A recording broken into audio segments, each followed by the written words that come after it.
Hello,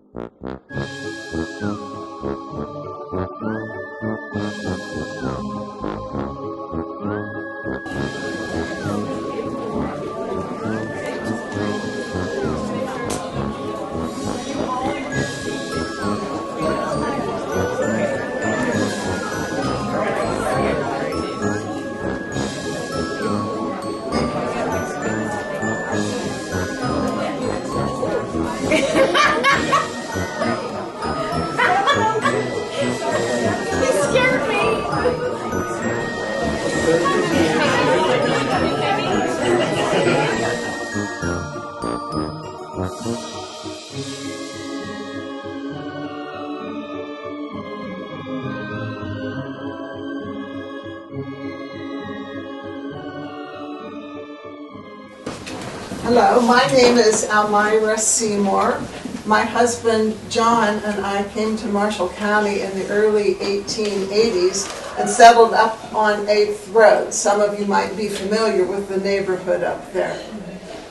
My husband was a soldier during the Civil War with the Ohio 4th, and after he was discharged in 1865, he came home and we were married and started our families, and then later moved to Indiana. While my husband was in the Civil War, prior to our marriage, he did send me love letters from the war, and there were some things that he wrote about. And war is a terrible thing, and there were some things about that that I think haunted him for the rest of his life. And I want to share one of those experiences with you tonight. And this is from his letter of September 22nd, 1863, about 2.5 months after he had fought at the Battle of Gettysburg. And he's writing from Slaughter Mountain, Virginia.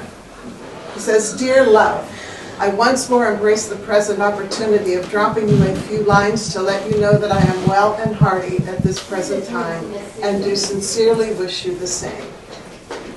I am on picket writing these few lines in an old country church with the Johnny Rebs in plain view near the Rapidan River.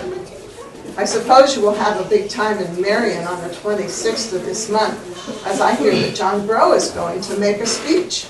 I hope he will be successful, for I am going to put in a vote for him, and I don't want to lose my vote.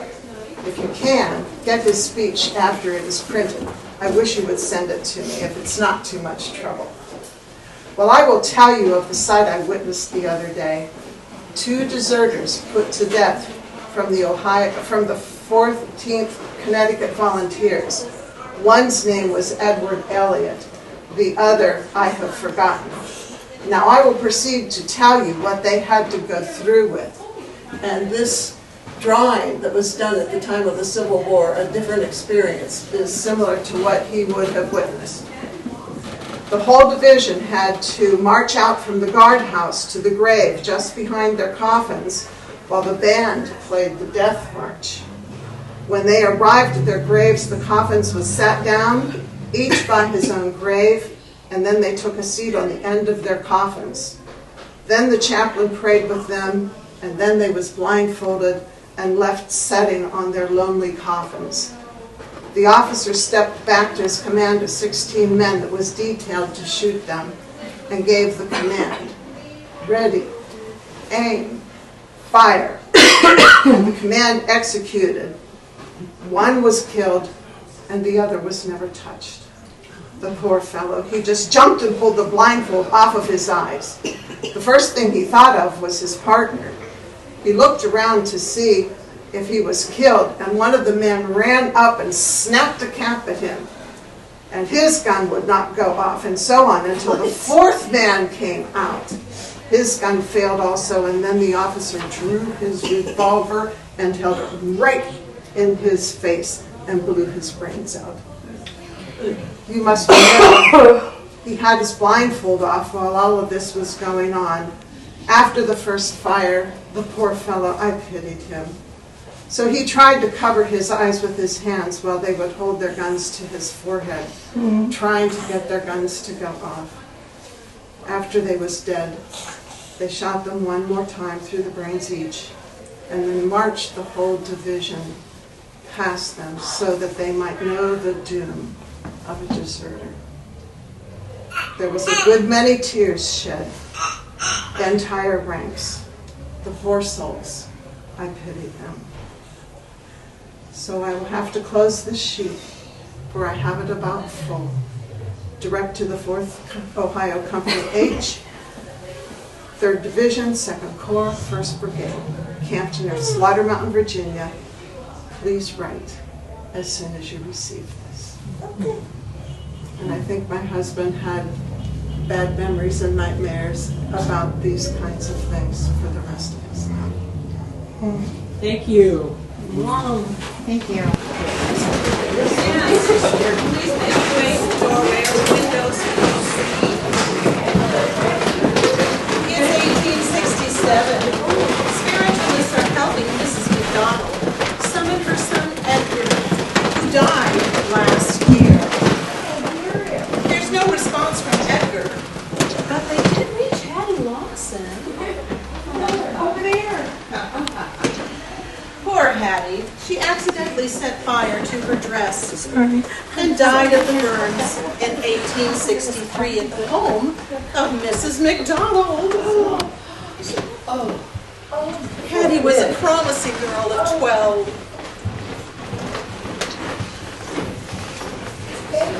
Are you still here?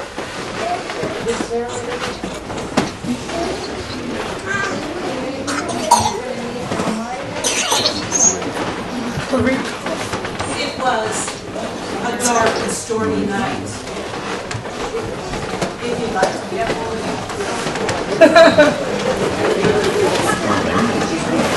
Snow was deep, and the wind howled. The Trowbridge overlooked the second sleigh as it crossed in front of the first sleigh. He was crossing Michigan Road. Oh, wow. Mayor's home. Michigan. Did you say Michigan? Can you hear? Poor Edgar, in the prime of his life.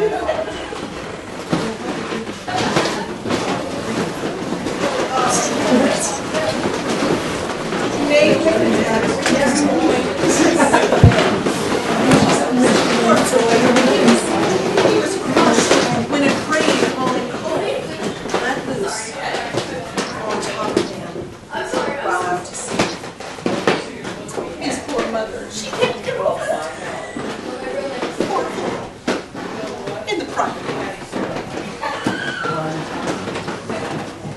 Oh, be careful there. Be careful there. This home is under warranty. The lady of the house is try not to make too much noise.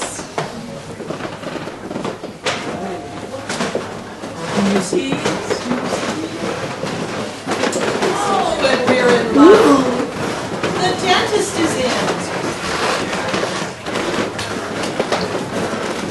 And he's running a half-price sale on molar extractions. You can queue up to the right.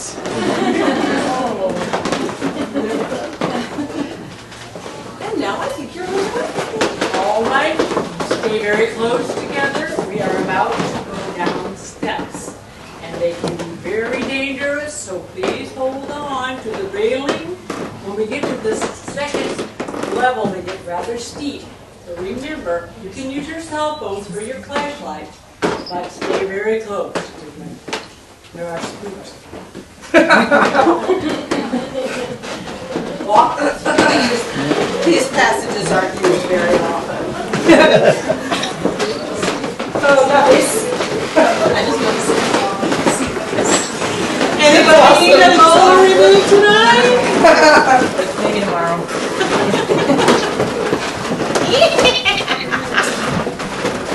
I don't care. I'm fine. I'm excited for it.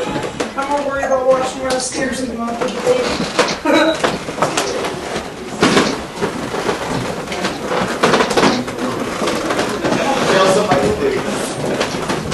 Oh, there's the railing.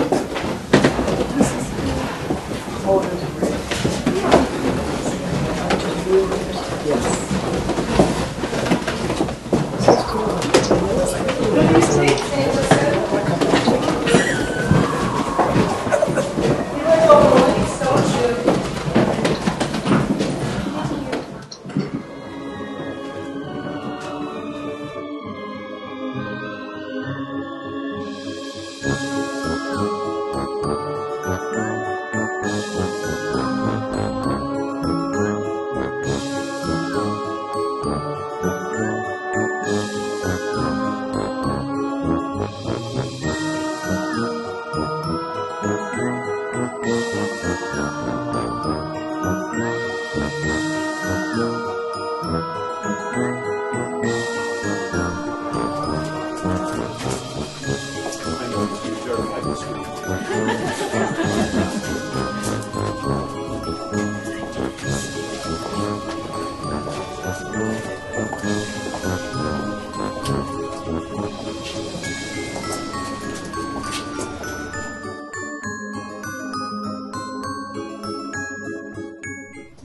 let me get your attention here, and I want to know why all these people coming in here, my property over in Bourbon Township, my home, my barn, my farm, disturbing the peace and quiet of my time. Y'all probably come to hear about that skeleton they found. Well, I don't like telling that story very much, but I will. I will since you're all here. Grayson Parks is the name. Lived in Bourbon Township my whole life. Well, summer of '55, it's August and hot. Hot as could be. Tom Wilkinson's working the farm with me, a hired hand clearing some land, and he noticed a very disagreeable odor in my barn when he went up there to get some scattling. Well, he saw this here box, and he asked about it. I didn't really pay no mind to it. A few days later, Abe Baker, young man that worked for me, he asked my boy about that bad smell in the barn. And my boy said, well, Dad had killed a barn cat up there. And I said, shoot, I threw that barn cat on the burn pile several days previous. Well, the next thing I know, the coroner's in touch, because they think there's a body in there. And he calls an inquest, and they take this box here out of my haymow, and they open it up, and they found the body of a young woman in there. Now, she had been prepared, but she was pretty much skeletal remains. They thought maybe it was my brother, Dr. Ed Parks, over in Leesburg, that had used that body for teaching medical students. But Dr. Ed said no. Now, one of his students said, why, yes, I recognize that from my classes. And another one said, well, I'm not so sure. Mr. Davis on the jury was giving me a hard time about it, and I told him if everybody paid more attention to their own barns, they wouldn't have time to go rummaging around in my barn. By the way, I got hogs, chicken, cattle. Barns smell bad. Why would I notice that? Well, they didn't listen to me, and they convicted me. They convicted me of secreting human remains in my barn. I had to pay a $5 fine. Miscarriage of justice, I'll tell you. The coroner got $5 for holding the inquest. The doctor's got $9.50 for examining the body. And all the witnesses got 50 cents for testifying. Well, I don't know what it is. President Pierce, that no good Yankee Democrat slavery supporter, he runs a lady over with his horse, kills her. And there's not enough evidence. I guess it just depends on who you are, what justice means. But I did get my box back. I think I put my salt pork in there for the winter. And from the bottom of my heart, I had no idea about that box.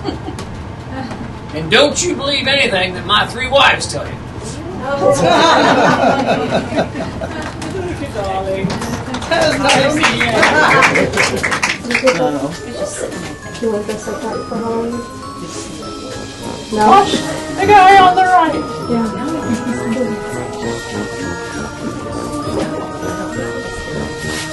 Say bye-bye.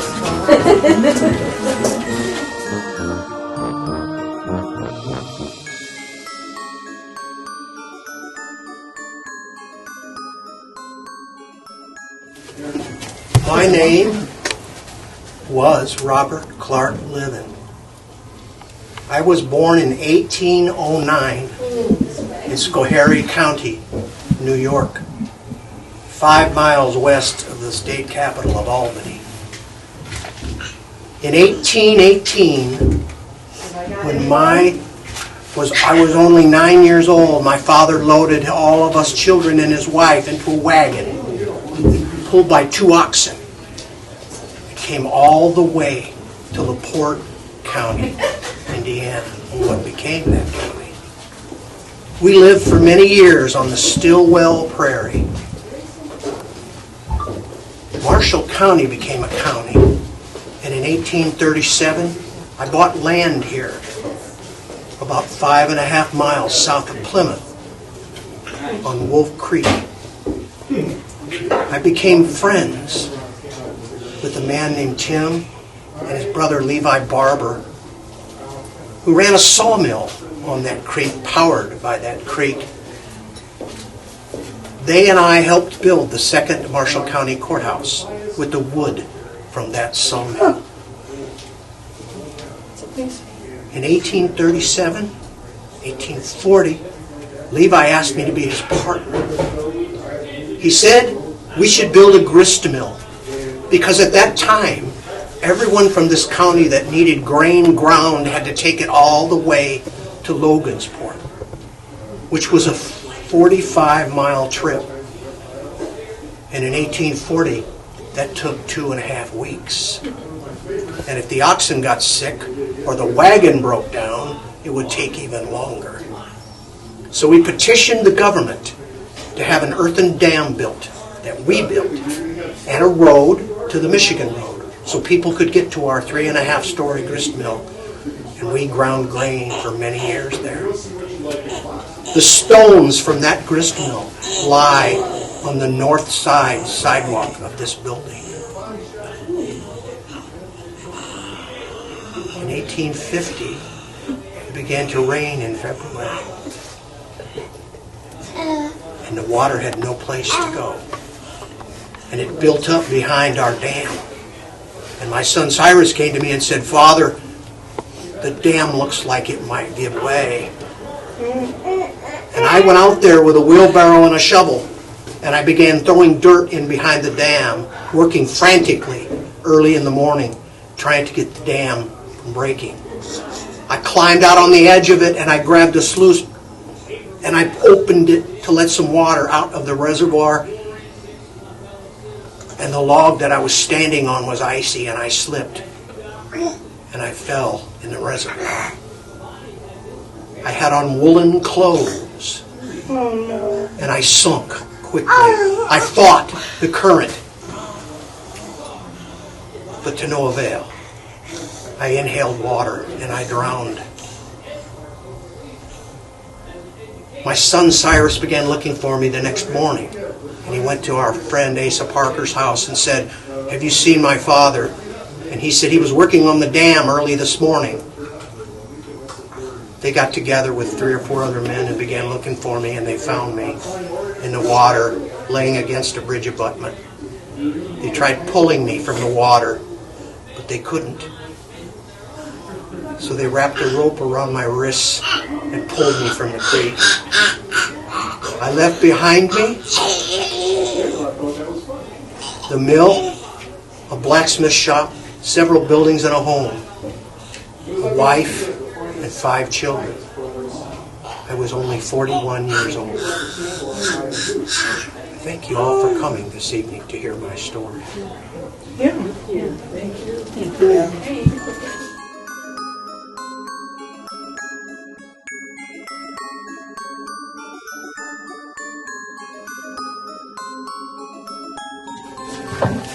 Are you having fun?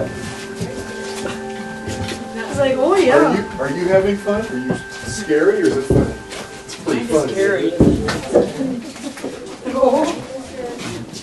You're welcome, and thank you all for coming. Welcome to Nimrod's Apothecary and Mortuary. I am the new proprietor, Chemist. Sorry. And this is Nimrod. Nimrod's no longer with us, but he's decided to stick around and keep an eye on things. So we appreciate having him. We have the finest ingredients for any potion or any concoction you'd ever want to make. And as you can see in our display case here, we have wart of toad, eye of newt, toe of frog, winged bats, all the reptiles. We have the pickled heads too. If you're going to build a monster, Nimrod, behave. If you're going to build your own monster, we can supply that for you. We have all the body parts. We have lady fingers. We have heads. We have feet, legs, hands. Anything you'd want if you're going to build your own monster. If you don't see what you like in the box, we have a body shop here.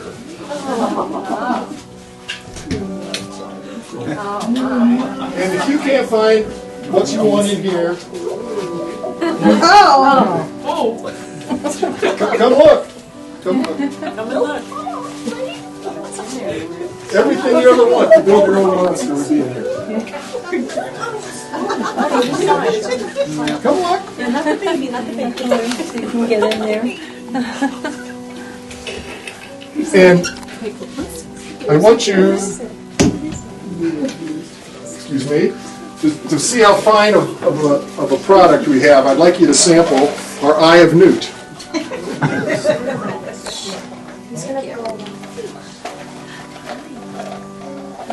I'm waiting on them to eat it first. It's the finest Eye of Newt you could find.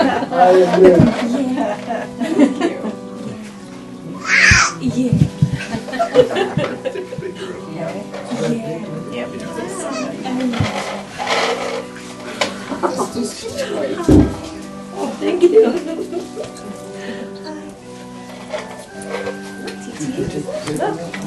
Oh, yeah, well, there you go. Yeah, we're gonna eat it. You guys got yours? I think you'll agree this is the finest product available on the market today. Thank you. Now, also, if you do make your potions and you buy your products from here, and it goes wrong, we can bury your mistakes for you. It's the mortuary back here. And I'd like you to meet our organist. This is Count Dracula back here. And he's been playing for your enjoyment this evening. What's your blood type? Oh well. I take anything now. Does anyone have any questions? Well, thank you all for coming. I hope you enjoy the rest of your tour.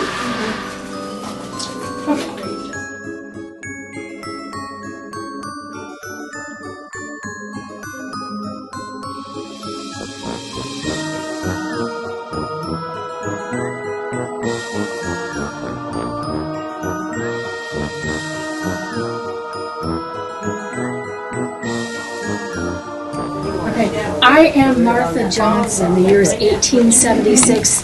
It's early October, and several of families, including mine, have gotten together. We are renting a threshing machine. It's a newfangled steam boiler.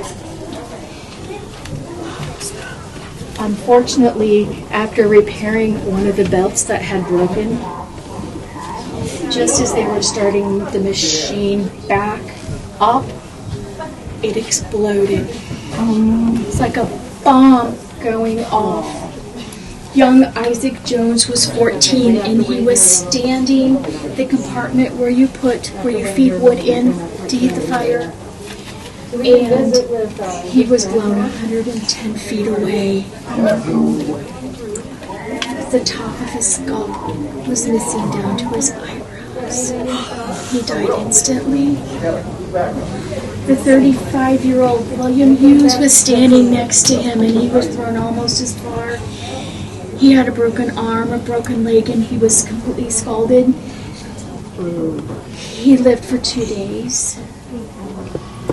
The engine itself, the boiler, when it blew up, it was hurled 160 feet through the air.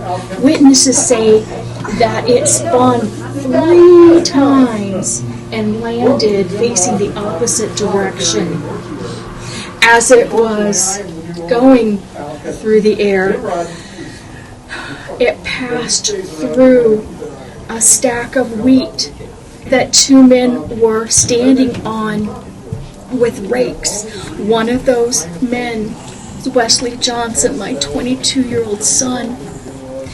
He was thrown along with his friend, and he suffered a skull fracture. He died within 6 hours. The other fatality of this terrible tragedy was Thomas Wirt. The steam engine had big metal wheels, and these wheels went flying as debris, and Thomas Wirt unfortunately was hit in the head by one of these big metal wheels, and he only lived about 2 hours. We had 7 others that had broken arms, very badly scalded, but they survived.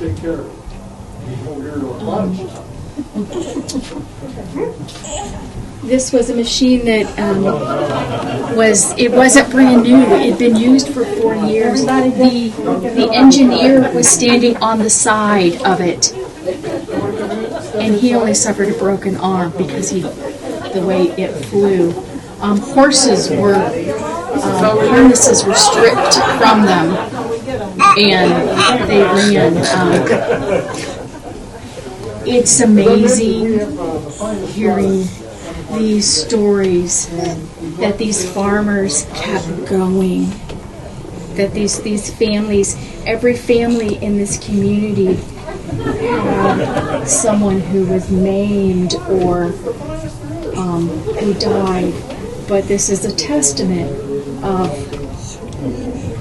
the tragedy that would bring everyone together, and how much we have to thank these farmers for keeping going, and why we still have food on the table today. Come with me.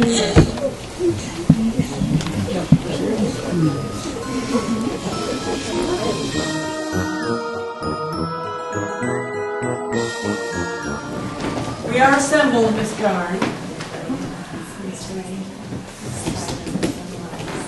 Far up in the north, there lies a rock, 1 mile high and 1 mile wide. Every 1,000 years, a little bird comes to sharpen his beak on the rock.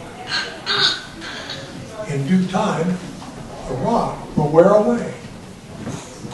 This, my friends, is 1 page of history. You get the impact of that statement? My name is Catherine E. Garn, and that's how I opened every year in World History class, with that story. I was born October 28, 1905. Yesterday I would have celebrated my 117th birthday. If any of you brought a present, you go right to the top of the class. I was born in Plymouth and raised in Plymouth. And I graduated from Plymouth High School in 1923. I then attended Indiana University and got my bachelor's degree in 1927. It was then that I began my 45-year teaching career at Plymouth High School, teaching world history and United States history. When I retired, I still substitute taught for Mr. Houston's class for 6 more years. One of the favorite organizations that I belonged to in Plymouth was Tri Kappa. I was a 75-year member of Tri Kappa. I died on November the 24th, 2000, at the ripe old age of 95. Now there are a few little known facts about me that I'd like to tell you. If you'll take your ink contracts out. How many of you had me in class? Anyone? Yeah. Well, you know what an ink contract is. The rest of you don't. This is an ink contract. It's a loose leaf, 3-ring binder. Not 2 rings, it must have 3. The students wrote in blue ink only, no black. Had to be blue ink. and no ballpoint pens were allowed. You had to use a fountain pen. Ballpoints were inferior. Every day, I had 5 blackboards in my room, and I filled them with dictation. The day's lesson. And the students had to copy those lessons off of those 5 blackboards during the class. And so when I didn't put them on the blackboard, I dictated it to the students. Some of them said I was going too fast. And I'd say, I'm spoon feeding you children. Anybody remember that phrase? Well, since you didn't, the students had to copy exactly what I wrote, because details made all the difference in the world. Since none of you brought your ink contract with you, I'm still going to tell you these little known facts about me. My grandfather's name was John McFarland. His family was one of the original settlers in Marshall County. He was a Civil War veteran. And he also donated the land where the statue of Chief Menominee now stands. I helped start the first kindergarten in Plymouth. I also aided in appointing the first woman to the school board in Plymouth. While in high school, I designed the Plymouth High School class ring that was used for years and years and years after that. I don't know if they're still using it or not. But I was the one that designed it while I was in high school. I was also one of the founders of the Plymouth High School newspaper, the Ye Pilgrim. And I was the first editor of the Ye Pilgrim newspaper. One of my cousins was pretty prominent. He was a United States Senator from Utah. His name was Senator Jake Garn. My favorite animal, other than Chrissy Bell here, Chrissy Bell lived to the ripe old age of 21. Wow. But my favorite animal, other than Chrissy Bell, sorry Chrissy Bell, was Alexander the Great's horse. Anyone remember the name of Alexander the Great's horse? No. It was Bucephalus. Bucephalus was a magnificent black stallion. I also loved Cleopatra. Now you might pronounce it Cleopatra, but the correct pronunciation is Cleopatra. She liked cats. I kind of like them too. I used to travel to Europe during the summers. One of my favorite places was the Louvre in Paris. In one afternoon, you could see Venus de Milo. You could see the Code of Hammurabi. You could see the Rosetta Stone. And you could see the boat of Ramses II. It was magnificent. One of my other favorite places was in Florence, Italy, where I would go to the Basilica at Santa Croce. And there, I saw the tombs of Michelangelo, Machiavelli, Dante, Florence Nightingale, Rossini, and Galileo. Now you might call him Galileo, but his real name was Galileo. I know what I'm talking about too. I'd like to leave you with 3 pieces of advice. Number 1, there are 2 R's in learning: reading and recall. And that's what I taught. Number 2, you can judge a civilization by the way they treat their aged and their pets. And number 3, only boring people ever get bored. Well, I think I hear the bell. That's the end of this class. You students, I'm spoon feeding you, I know, but you can go to the next class now. Thank you very much.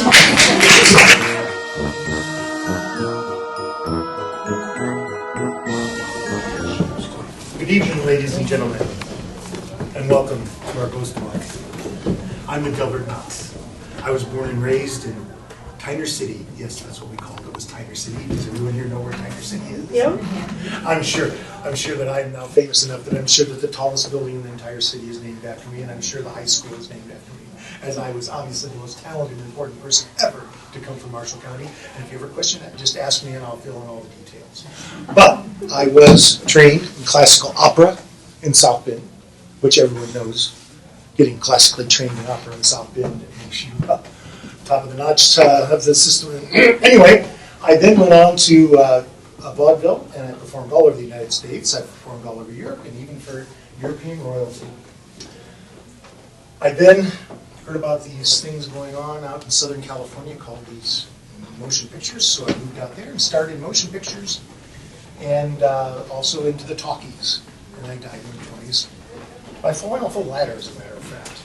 But I was, and my sister was also, and my dad also moved out to California, all from Tyner, and we were all in some of the movies. However, I was by far the most famous. I did the past. Anyway, although I could talk about me for hours and hours and hours because I'm well worth it and very talented and skilled, I am here to talk about something else tonight, which is about Marshall County and when it was the Wild, Wild West. In the 1850s, 60s, and 70s, Marshall County was the Wild, Wild West.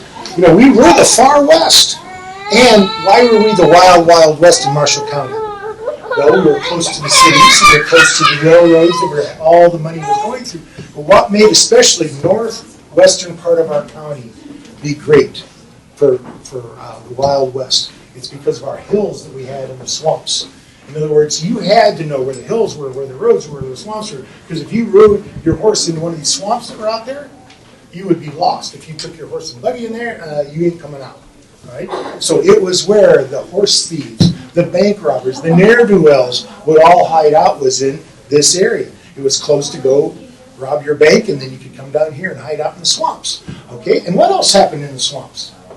It happened in July and August in the swamps. Huckleberries or blueberries. Blueberries or huckleberries are the wild blueberries. So now you have this area that's completely filled with nefarious and questionable sorts that live there all the time. And now you bring in up to tens of thousands of people, mostly young people, that are looking for the quick money that you get for picking huckleberries, the wild huckleberries, because the buyers were there with cash. So now you have all this cash being paid to these young people who are away from any sorts of regulations and rules they had in their lives. They're living amongst all the robbers and thieves and the evilness in the area, and things got wild. So this area was filled with brothels. It was filled with illegal booze, with gambling establishments. In fact, when I was doing research for this article, I ran into a gambling establishment out there in the swamp, in the marshes, being run by the sheriff of Marshall County. And I said, how can an upstanding man like you be running an illegal gambling establishment in your own county? And all he could answer was, do you know how boring Plymouth is? So in the 1860s and 1870s, maybe things haven't changed that much. But anyway, so I was here to talk about the wild. And do we know who the most colorful, most famous character of our Huckleberry Marsh was? Who knows? I'm sure you know someone. No. Well, okay. Of course, me first. But who made their fame from the Huckleberry Marshes? The Huckleberry Queen. I'm your Huckleberry. Yeah. And Adelbert interviewed me and when he was a skinny 18-year-old and wrote about me. But the thing I appreciated about you, Adelbert, was that you told it in my voice. If you read his book, it's just me telling you my life story. So it starts, you wonder how I got to the marsh when I was born in Ohio. And at 13, my mother married me off to a drunken carpenter she knew. And he had this great idea of how we would become famous and rich by joining the circus. So we ran off and joined the circus together, the Montgomery Queen Circus. Maybe you've heard of it. It toured the Midwest, and we hooked up with them in Richmond, Indiana, and toured all of Indiana in 1873. But like anything, my husband Amos Davis didn't stick with the circus long, like he didn't stick with me very long either, because we went back to Ohio. He took up with another woman, and I took up with another man, and after that I figured there was really only one kind of life I could lead anyway. because women didn't have much power back then, you know. So anyhow, I took up with the men with the Van Amberg Circus, and after we toured Indiana, we came to Plymouth in May of 1874. And I looked out on the street, and there was this handsome guy named Frank who was fleecing the greenies with his little humbug game of getting men to try to buy a pretty woman a piece of jewelry. So I left the circus and took up with Frank, and I was the pretty woman who went around holding the men's arms and saying, wouldn't you like to try to win that for me? And Frank was the one who didn't let him win very often, and so was making pretty good money. So we hung out, and in fact, people thought we were married, but it didn't matter to me. Anyway, I heard about what was going on out at the marsh, and I thought that sounded like a pretty good time. So I got Frank to take me out to the marsh, and once I got out there, dumped him and took up with the fiddler that was there, who was playing the dance. Seems to be a bit of a trend here. Well, you told everybody about it in the book, so I might as well fess up. It's called The Confessions of the Huckleberry Queen. So there you go. Anyway, the marsh was a wild and crazy place, but I ruled it with an iron skillet. I was the most powerful woman there because I could swear like a sailor, I could drink them under the table, and if they weren't good, I had a revolver in my bosom, a frying pan in my hand, but I didn't do a lot of cooking. I found other ways to make money. Anyway, in the marsh, one afternoon, I do every afternoon, I would do my circus act, which was in the Montgomery Queen Circus. I was first the iron-jawed lady. You see the tilt of my chin there, emphasizing my jaw. I held a leather ball in my mouth and twirled from the trapeze. But I also learned this chair trick, that was the hit in the marsh that I performed in my little white pink-dotted Swiss dress. And one afternoon after I'd done my show, Ronnie Johnson took me for a carriage ride. And we were gone all afternoon. He was lovely. And when we came back, all those men who had come all the way from Michigan were gathered there still waiting for me to come back. So Ronnie lifted me down out of the wagon and onto the ground. And he said, gentlemen, you can say what you will about women, but this here is the queen of them all. And I said, well, if I'm going to be a queen, I need to be a queen of something. And he said, you are the queen of the Huckleberry Marsh. And I say, amen. That title stuck. Even when I went up in Chicago, they knew me as the Huckleberry Queen. And they knew stuff I really had never even done. Anyway, I died in 1922. I used one fiance to pay for the divorce of another husband and made my way to the Fort Wayne area. Ultimately, I died in 1922 and am buried in an unmarked grave. But women back then didn't have much power, but by the time I died, I had hope because I thought women were going to get the vote.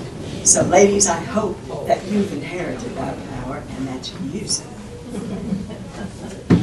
If anybody would like to know more about her story, here is my book that I wrote when I was 19 years old. I'm interviewing her. And these are for sale for $10, with the proceeds going to the museum. So if anybody would like to know more of her story. Thanks a lot. Lots of salacious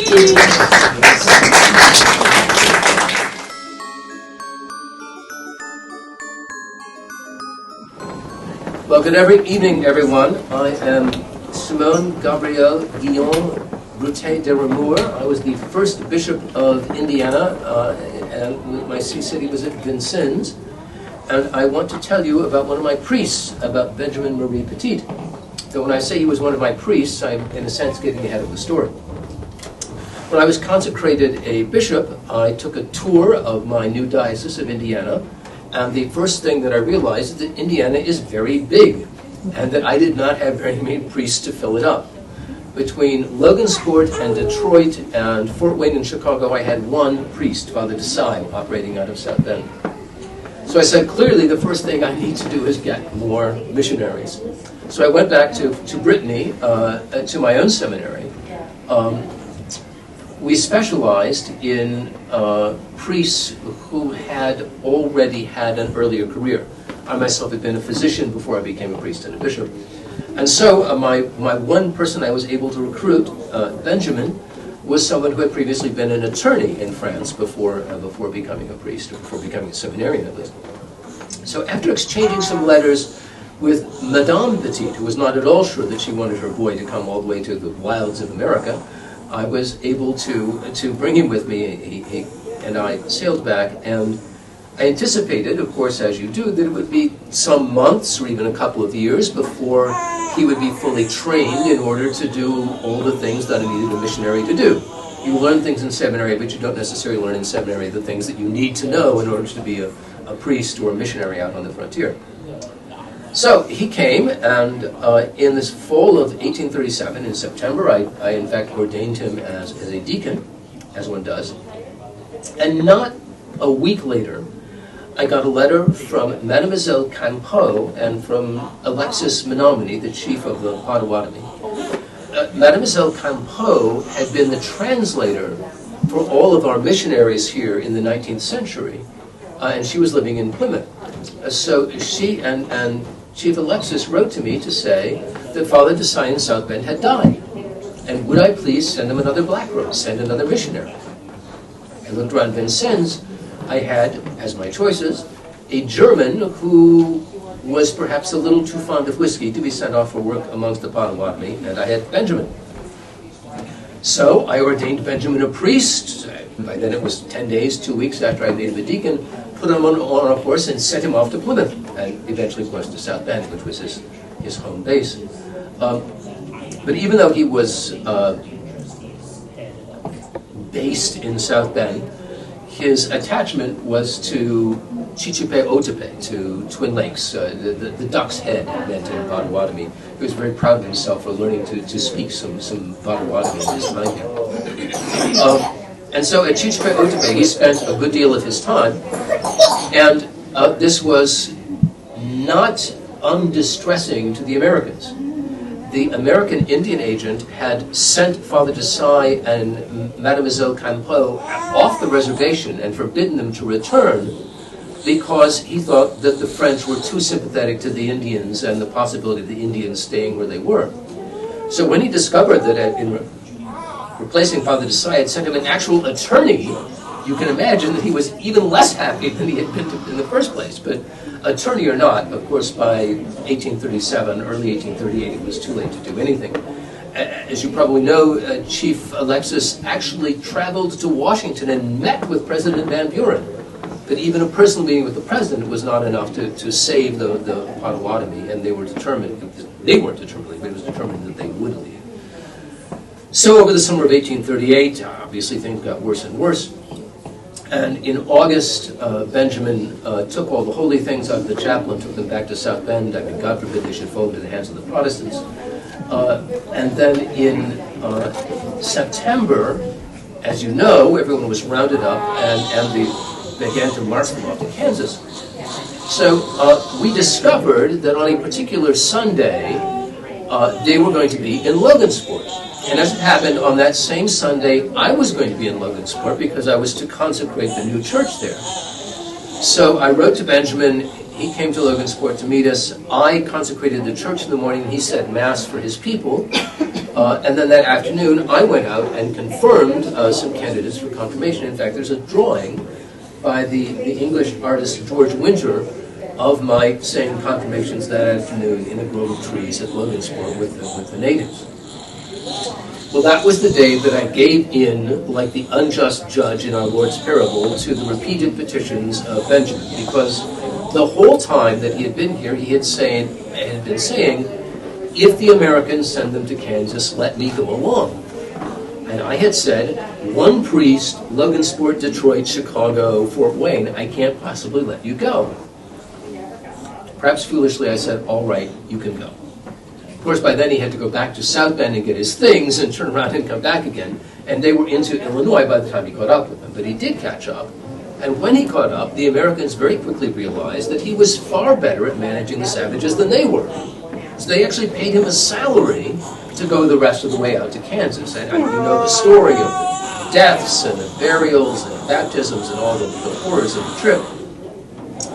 When they arrived in Kansas, Benjamin realized or discovered that there was a German Jesuit a few miles south with the previous group of Potawatomi, the ones who had left Maxinkuckee Lake the previous year. So he arranged to hand over pastoral care of his people to the Jesuit. And about that time, a letter finally reached him, which I had written virtually the day that he left, in which I said, turn around, come home, we need you right away, come back. And then it was December. He stayed for Christmas and the New Year, and then he set off on his way back, along with Abraham Burnett, who was a young half-breed and so could travel if he needed to. And Benjamin was already in failing health when they left Kansas. As they traveled across Missouri, he got worse and worse. Eventually, Burnett had to put him in the back of the wagon and carry him like luggage until they got to St. Louis.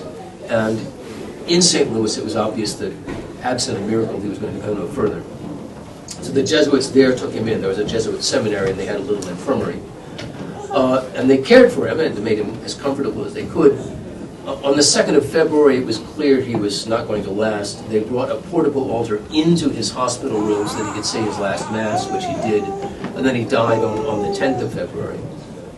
So Burnett brought his body back, and in fact, he is now buried in South Bend in the log chapel at Notre Dame, along with his predecessors in the missionary work here. And I commend him to your attention, both as a servant of God and also as someone who is very attached to your land here of Chichipe Otabe, the land of the Duck's Head at Twin Lakes. Thank you. Thank you. Thank you. Thank you.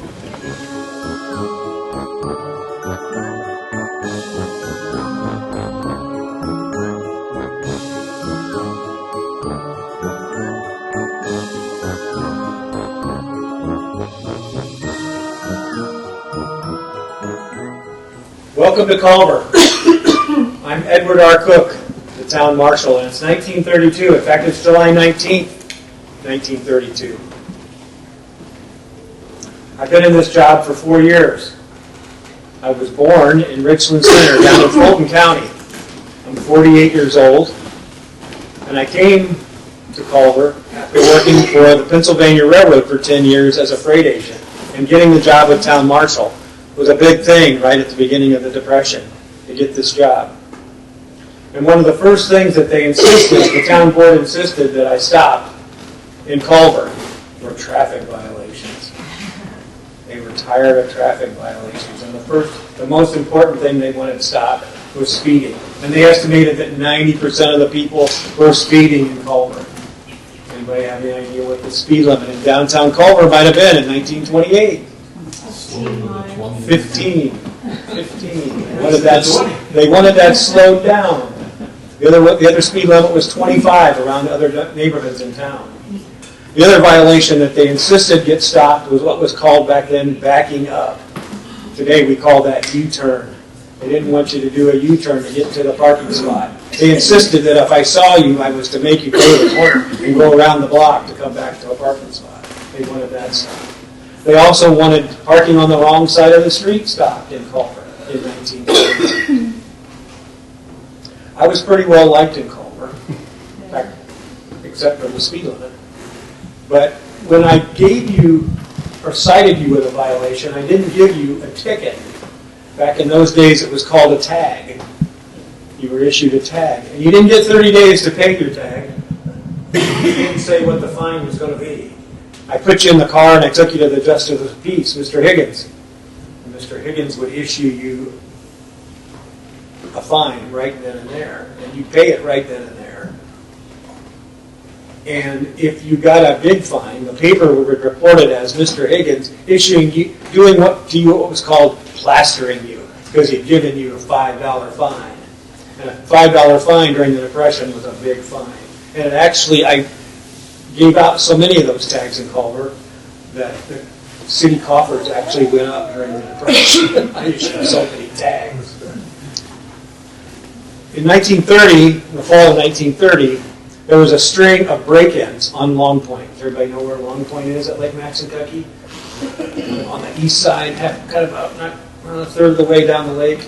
if you saw it from the air, there's a big point that sticks out of the lake, and there were several summer cottages. All the cottages back then were summer cottages. Nobody lived at the lake year-round.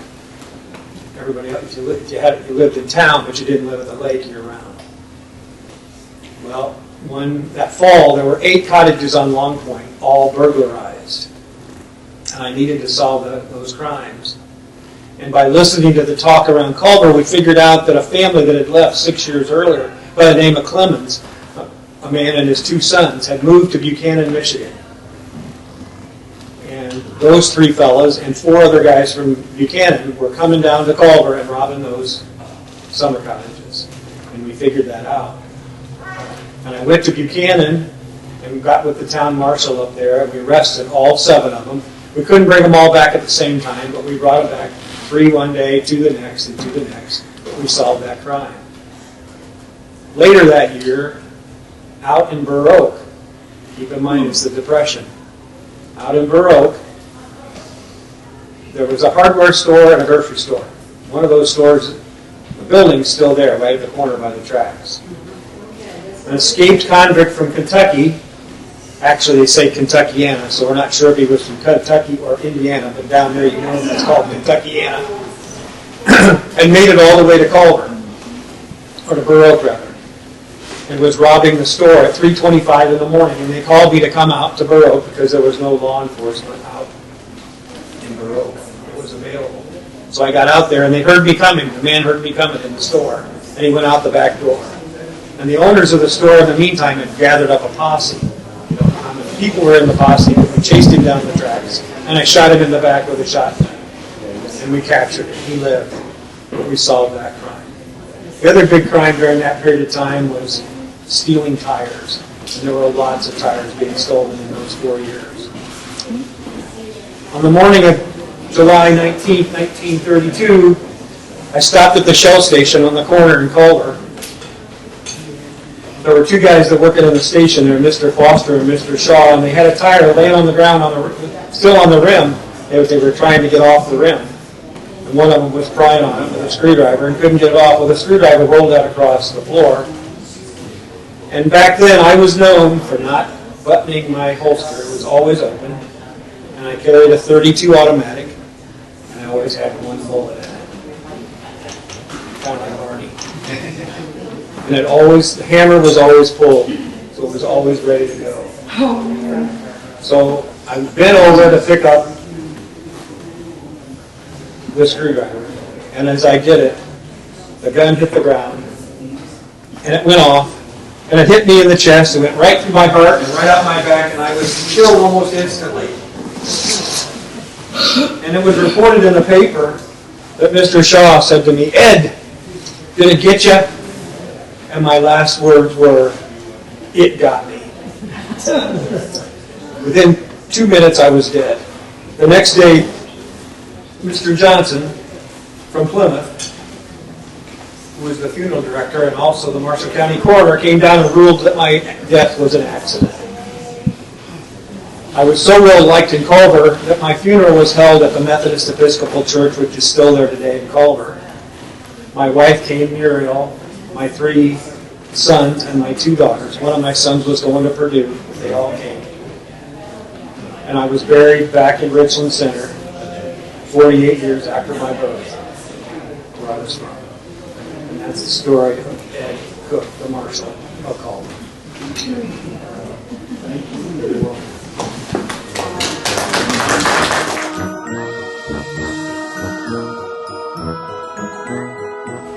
Everybody in? Yep. All aboard. Okay, I'm Perry Johnson, and I was killed in a famous train wreck here in Marshall County in spring of 1908, shortly before my 29th birthday. I'd been working for the L.E.N.W. Railroad for about 8 years when this took place. The L.E.N.W. Railroad was a small line. It was actually a conglomeration of about 20 smaller lines that by the time of this incident had run from Fremont, Ohio all the way to Bloomington, Illinois. About 8 years before this took place, it came under the control of the New York Central system, And eventually, about 14 years after this, it was sold to the Nickel Plate Railroad, which is very important to this area because the two arms of the Nickel Plate crossed in Argos, Indiana, the east-west and the north-south. What happened this particular morning is there had been a huge rainstorm the night before, and we were on our usual run from Michigan City down to Peru, Indiana. About 3:45 in the morning, we got to a place just north of Tyner where the railroad was cut through the hillside and it was predominantly sand. The storm had washed about 6 to 8 inches of sand down on the tracks, and we were running a little behind, and so we were at our top speed of 25 miles an hour, which doesn't sound very fast. When you're carrying that much weight and you hit 6 to 8 inches of sand, there's literally no rails there for you to roll on, and the train left the tracks. So what happened is the engine and the tender went off to the west side of the tracks. The other cars went off to the east side of the tracks. The engineer and I were both ejected, and since it was my job to keep the boiler going, I was located at the part of the train where that was, and it had rolled over and partially trapped both of us underneath the engine in the boiler. And the boiler exploded and scalded. Well, they quickly got another train up there and tried to transport us down to Peru for medical treatment. The other two members of the crew were located towards the back of the train, and they just had some minor bruises and scrapes and cuts, and they were treated by a local physician. One of the first questions people asked this evening was, why did they take you all the way to Peru? Why didn't they just take you to South Bend? You have to remember this was 1908. You didn't have the roads and the grid systems in place that you do now. This wasn't even part of the automobile area yet. So to be put on a wagon or in a buggy and transported to South Bend for medical treatment from Tyner, Indiana, it would have taken a lot longer than putting you on a train and taking you down to Peru. Unfortunately, I passed away before we got to Peru. The engineer, he survived his injuries and went on to continue his career at the railroad. This is one of the best documented incidents in Marshall County. The museum's fortunate to have this well recorded, well documented, even to be able to digitize these pictures for this presentation. So transportation is very important in our county for a couple different reasons. Number one, we're located in Indiana. This is the crossroads in America where the railroads had to come through to get around the Great Lakes and hook up to other parts of the country. It's also the only place in the United States of America where 5 national highways cross. So you had the Michigan Road, you had the Lincoln Highway, Grand Army of the Republic Highway, the Yellowstone Trail, and the Dixie Highway, all going through Marshall County. And the museum is going to be expanding their transportation exhibit to take advantage of the fact that we've been given some funding in order to enlarge that, but it is something that is a major factor. Also, back in those days, all your small communities were dependent upon the railroad because unless you were on water, that was the only means of transportation really available for goods and services. So if it wasn't locally produced, it had to be brought in on the railroad. And most people didn't come to a town like Plymouth from Tyner because the community was fairly self-sufficient. They only went there for certain things at certain times. Everything else was brought in on the road. So, does anybody have any questions? All righty. Well, I hope you enjoyed your evening. Thank you.